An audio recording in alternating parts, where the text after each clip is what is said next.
qual è la situazione?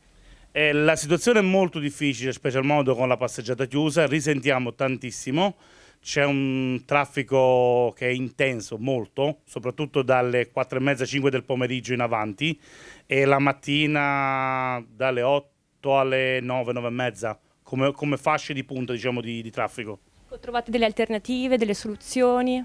No, perché purtroppo alternative non ci sono, perché purtroppo le strade sono queste a Rapallo e le uniche alternative che abbiamo trovato erano quelle dei bus che non andavano giù a Santa, però continuano a passare perché comunque ci sono alcuni bus che hanno la lista bianca, sono la white list e quindi possono comunque passare e contribuiscono ad aumentare il traffico.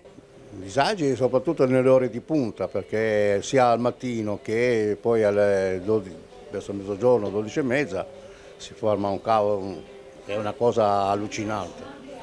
Proprio, tra l'altro, quando piove non ne dico, ancora peggio.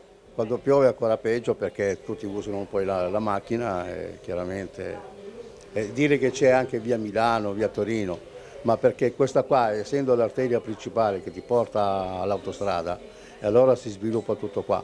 Anche moto è difficile trovare parcheggio in auto e il traffico è sempre, soprattutto su queste due vie principali, abbastanza difficile. Lei è di Rapallo? Sì, oramai potrei dire di sì.